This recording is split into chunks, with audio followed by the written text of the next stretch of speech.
What's up, everybody? One Fun Guy podcast in the studio. Again, you guys can see I'm alone today. It's not a big deal. Haley had to reschedule. She had some family issues come up. So first, I want to say thanks all of the ladies out there who are moms. If you have a mom or if you are a mom, thank you. Haley had some stuff come up. So we unfortunately are going to have to reschedule, but it's not a big deal. But I'll go over some of the topics on my own that I was going to discuss with her. Um, One of them was going to be introduction to TikTok. She has a big TikTok community. I have a growing TikTok community. I want to be eventually to that point where you have the 10Ks, the 15Ks, the 20Ks. So I'm working on that. But my TikTok journey was unique because I actually started at an event that we were having in South Carolina. And we were sitting around in my buddy's living room, and everybody was asked a question like, what do they want to do? And I said, I wanted to start a podcast. And everyone was like, well, then why don't you? And I said, that's a great idea. Maybe I should. And so I did. I pretty much started a TikTok that weekend. I had created a video. I posted it. I had everybody there. Obviously they were following me, so they were my first friends. And I got home and I decided that I was going to come up with a name for a podcast, and I was going to create this One Fun Guy thing that I'm doing. And that's kind of how it started. There was nothing special about it. It was something I've always wanted to do. And I just came up with a plan and a course of action, and I went through. So we were going to talk about our TikTok journeys and how we started. Obviously, she's been doing it a lot longer than I have. And she has, like I said, a much bigger community.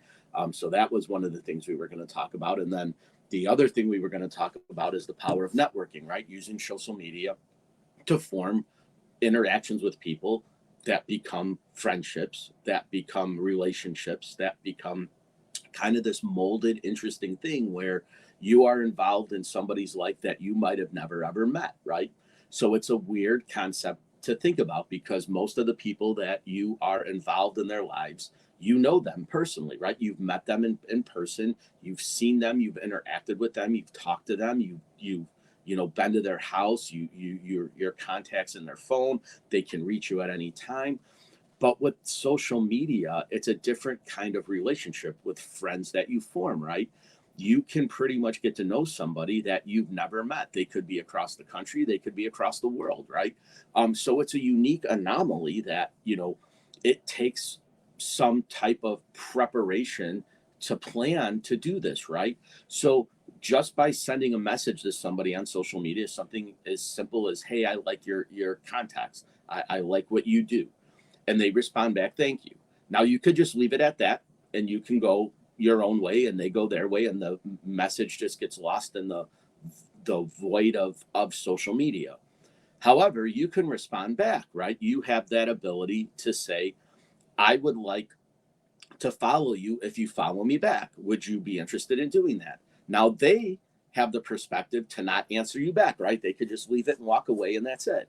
They respond back to you, sure, that would be great. Let's follow each other.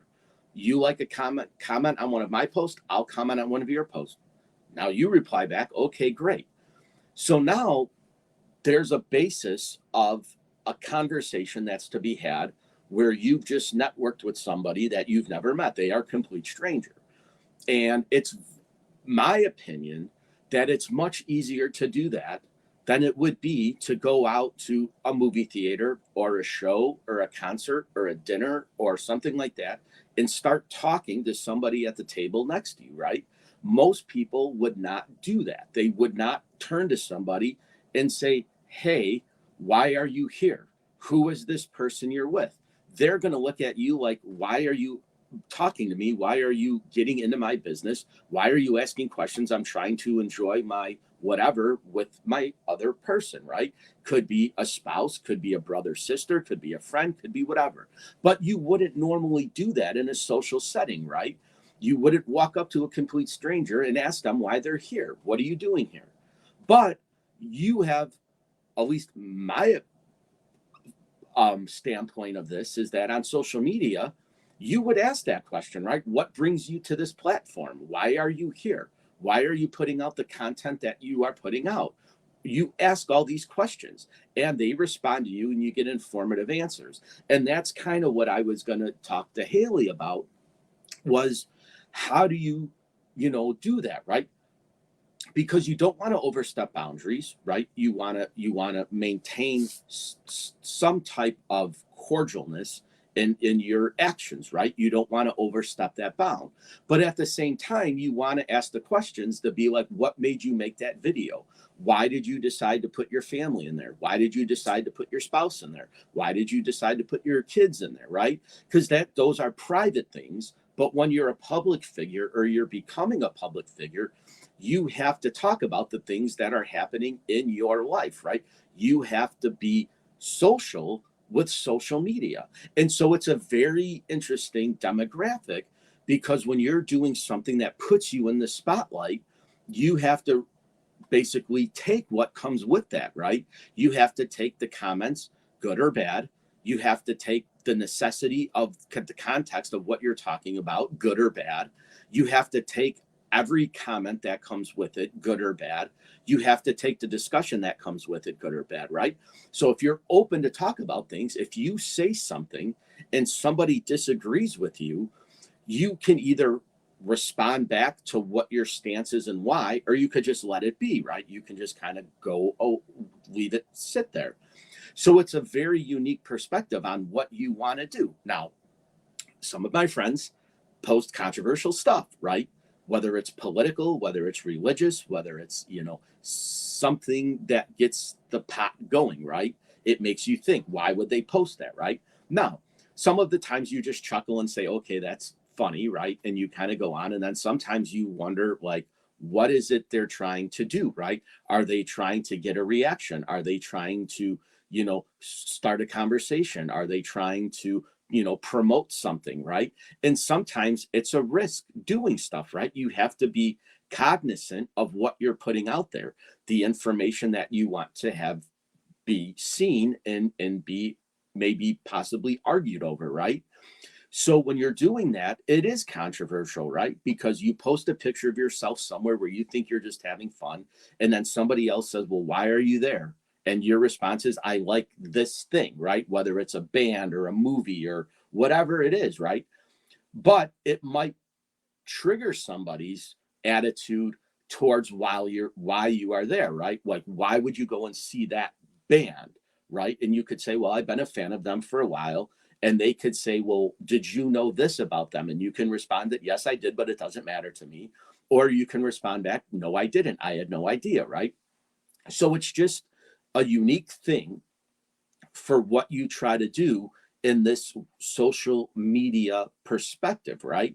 So if you put out stuff that's controversial just to get a reaction, and that's kind of your thing, and that's what you do, well, you're trying to get a response, right? You're trying to get somebody's reaction towards what you're doing. If you want to do something like a podcast, right? And somebody asks me, why did I have that person on my show? And I could say, I had that person on my show because I formed a relationship with them. I liked their story. I like what they had to offer. And I like, the idea of them promoting their stuff on through my channel. And sometimes you get the reaction of like, well, why would you do that? Right. So one of my very not controversial videos by any stretch of the imagination, but was my wrestling one that I did with James, right? We did the best wrestling factions in our opinion. He came to my house. We had a great, conversation about what we thought, but the comment section filled up with, well, why would you pick them? Why would you pick that group? Why wouldn't you put this group first? Why would you? And it was something that we kind of got a nice reaction in the wrestling community, but it raised the questions, right? Why did you guys pick these groups? And we kind of justified what we were doing on our podcast. We kind of gave an explanation of why we picked them and what we thought about them. But then it started getting a kind of life of its own, right? It picked up with people commenting in the wrestling community when I posted it in a few of my in my wrestling community friends. That sparked a lot of controversy, right? And in a good way, right? It was controversial but fun because I had picked the NWO, DX, and the Four Horsemen as my top three. And somebody said, well, why would you put the NWO number one? Why wouldn't you put the Horsemen number one? And it was like, well, what difference would it make, right? And people were really fired up about my top three, right? Like, why didn't you put DX as number one, right? They saved the WWE. They made it entertaining again, right? They went against The Rock and Stone Cold and all these other people that were there. And I'm just giving some kind of perspective on what you do when you put something out in a video, right?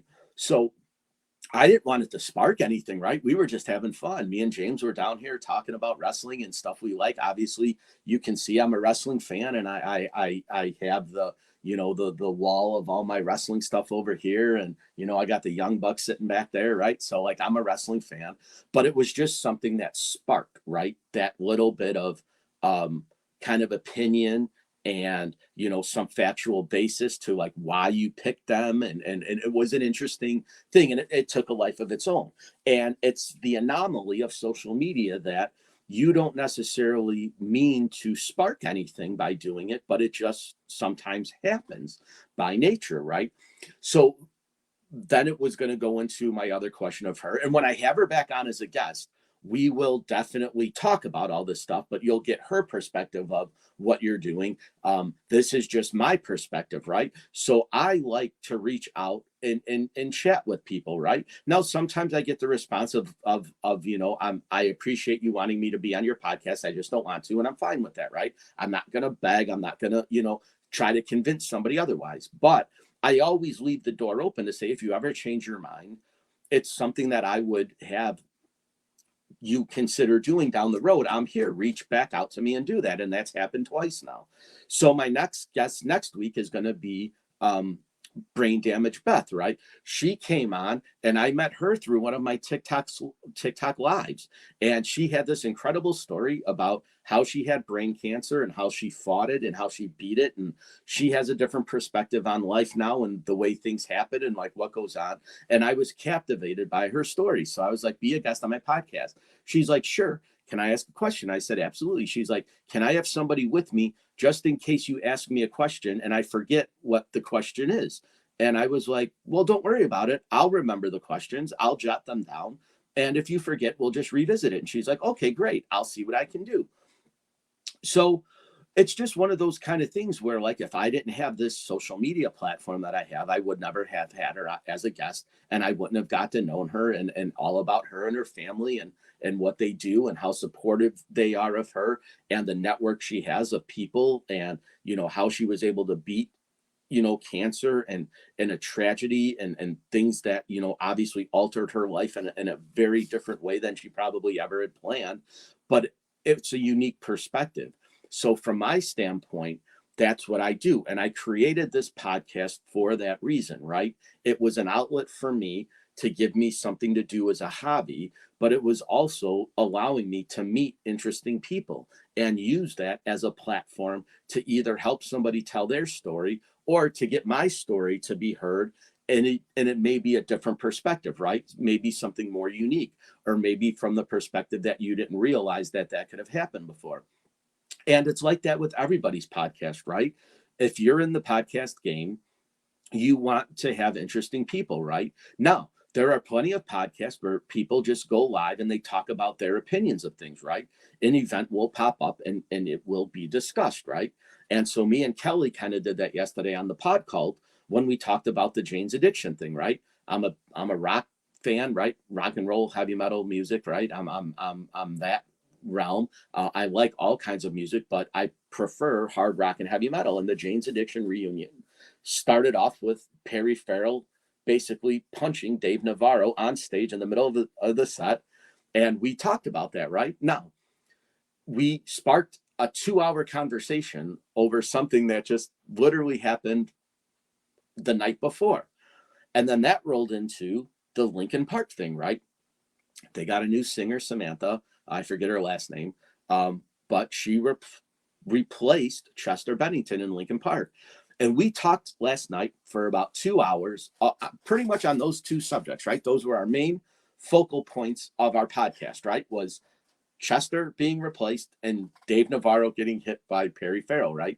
So if you don't know who Linkin Park is, they are a band, and Jane's Addiction is a band. So I'm kind of transitioning now into that. But I'm just saying, if you have a subject to talk about, you can do it for an hour by yourself, right? If you're passionate about a subject, whether it be music, art, sports, geography, religion, politics, whatever, right? You can dabble in anything and talk about it. If people are interested and engaged with you, that's awesome, right? Now you have something going. I always felt to tell somebody else's story, to use my platform to get somebody else's voice being heard. That was what was more important to me. I could have come on every week by myself and picked a topic and said, this is what I'm going to talk about. And this is my opinion of that said topic. I could have easily done that. I have no problem being in front of a camera. I have no problem talking to people. I have no problem, discussing things. But I wanted to share other people's stories. That was kind of the basis of my podcast. And like I said 1,000 times before, and I'll probably say it 1,000 times more, Sean Ryan was the guy who got me interested in podcasting. The Sean Ryan Show. He owns Vigilance Elite. He was the guy that really, like, I was captivated by his podcast because of the guest he had on and the topics that he discussed. I was intrigued by that. I was intrigued by Andy Stump's podcast, the Cleared Hot podcast, and the Drinking Bros podcast, which is the Black Rifle guys, right? So those are things that I was interested in personally, but their podcast resonated with me. But Sean Ryan was the guy that I was captivated by. I liked the way that he conducted his interviews. I liked the way that he did his homework with people, right? He would go out to dinner with them and they would have a conversation and he would take notes the entire dinner. Then the next day or day after, when they actually did the show, he referenced all his notes. And so that's kind of what I did, right, guys? I have a notepad here and I basically write down notes of things that I want to talk about for every podcast, right? Things that are important to the guests that I have on, things that are important to me, things that I want to discuss, and then things that, I find interesting about a specific topic. So for me, that was something that I wanted to do. And I wanted to kind of have a conversation style podcast where I didn't necessarily have a script. I just had ideas, right?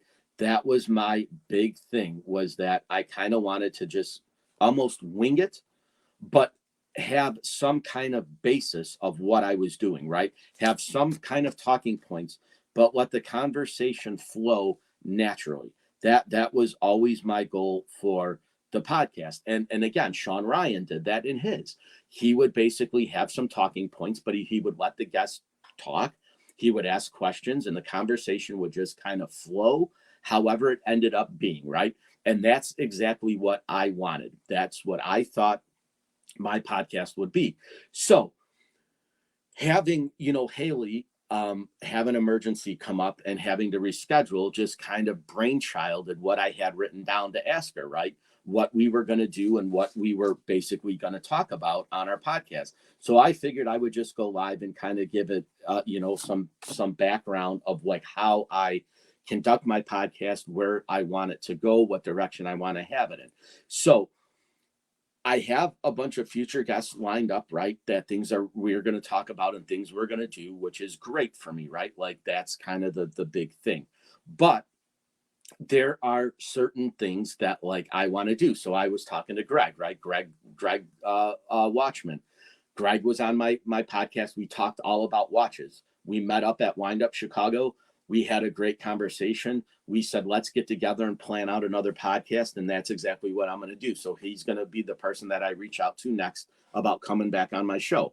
But the cool thing is that he and I have the connection of watches, right? We enjoy the watch world, the watch community. There's a few guys that I work with that are watch guys, right? And we talk about watches and we talk about movements and we talk about styles and all the brands and everything that comes out, right? So that community is another one, right? And I have been a fan of watches since I was a kid. My dad got me into them, right? He always had watches. He always changed watches with his outfits. And I'm at fault because, like I said, I wear my Apple Watch 99% of the time. All my nicer watches kind of just sit. I don't really wear them in the rotation because this really does everything I need it to do. But there's sometimes where like I hate myself for it, right? And I'm like, why would I have a nice watch that I'm not wearing because I wear this, right? And so that's a conversation to be had, right? And there's a lot of people in the watch community that poo-poo the Apple watches, right? I don't, because it's an extension of your devices, right? It's an electronic device. It's a watch, but it does other things than just tell time. Gives alerts. I'll let you know that somebody's trying to get a hold of you. It besides just telling you the time, it gives you the news, gives you the weather, gives you, whatever you want it to do, it'll do for you. So it's a cool thing to have. So in the watch community, the Apple Watch is a big controversial subject because even the guys with $1 million watches still have Apple Watches and they wear them most of the time, right? If they're going to a business meeting, they're not going to have it on. If they're going out to a nice dinner, they're not going to have it on. But if they're walking down the street in their daily lives, that's what's on their wrist, right? They're not wearing their $1 million Richard Mille. They're wearing their Apple Watch the majority of the time. They go out to flex, they're going to wear a different watch. But in their normal life, they're gonna closet admit that they're gonna wear smartwatches, whether it's a Samsung, whether it's an Apple, because it does everything you need it to do. It's an extension of your other electronical devices, right? Your iPads, your phones, your computers, they're all integrated. They're all part of that same ecosystem. And watch guys don't want to admit that they wear an Apple Watch. Now, the trend is wearing your Apple Watch as a jewelry on your opposite wrist when you wear your normal watch on your regular wrist, right? I thought about doing that. Honestly, I'm not gonna lie. I thought maybe that would be kind of a cool thing. I would have to it's not gonna really look good on my wrist any other way, right? But it's just the idea that those things spark controversy, right? So when you talk about things and you have all these nice watches, right? Your Breitlings and your Rolexes and your Movados and all these watches that most people have, their Tag Heuers and all this stuff. Those watches take a back seat to the Apple Watch or whatever smart watch they have, right? Um, and it just kind of goes to show you, excuse me, in that community, something as small as a watch can spark controversy and conversation. And those subjects should be had, right?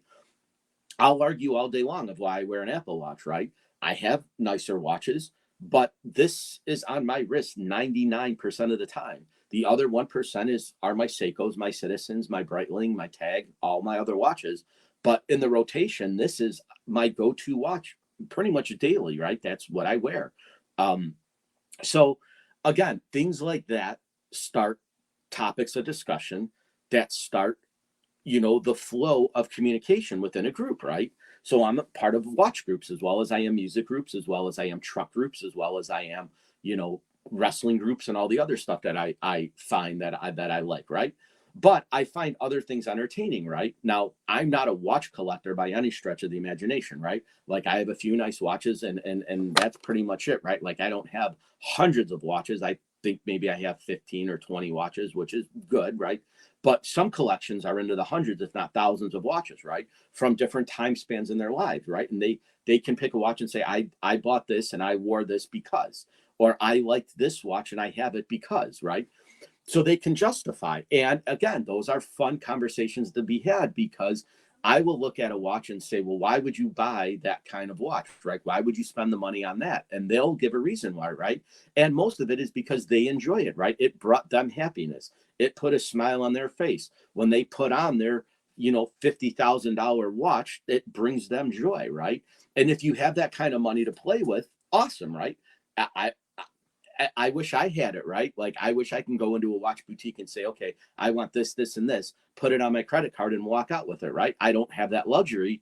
But if I did, it would be a fun thing to do, right? It's the same with cars. It's the same, with anything that brings you joy and brings you happiness, right? If you have a collection of something, right? Something that you could show and provide insight of why you bought it and what made you want to buy it, right? Other than just things out of necessity, right?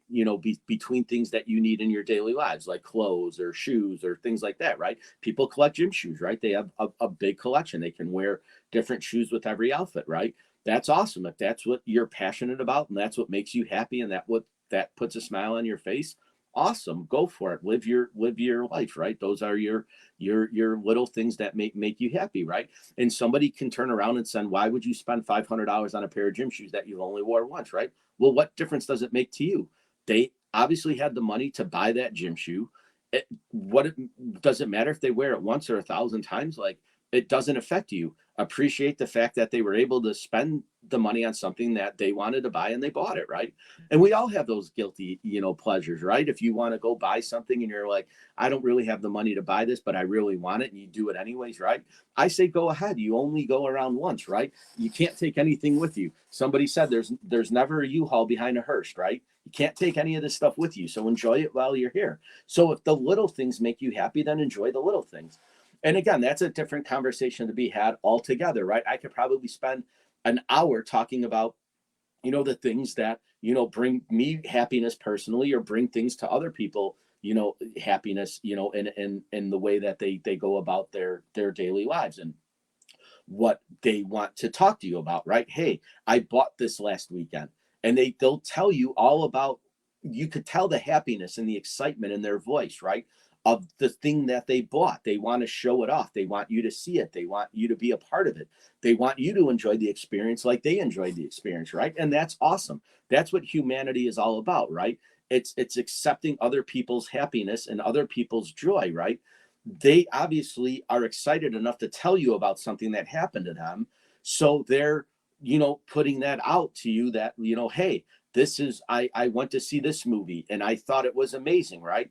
You might have saw it and said that movie stunk, but you're not going to say that, right? You're going to say, well, what made you enjoy it, right? Because I didn't care for it. But, and they could say, oh, well, it was the acting, it was the screenwriting, it was the production, it was the story, it was everything, right? And it could maybe make you look at it from a different perspective and say, hey, I didn't really like the story and I didn't really like the acting, but yeah, it really was a well-made movie, right? It had good CGI, it had good, storytelling, it had, good, lighting, it had a great soundtrack, right? So you can find the little things, right? But, you know my attitude is don't put anybody down because they like something, even if it's something you don't, right? Not necessarily.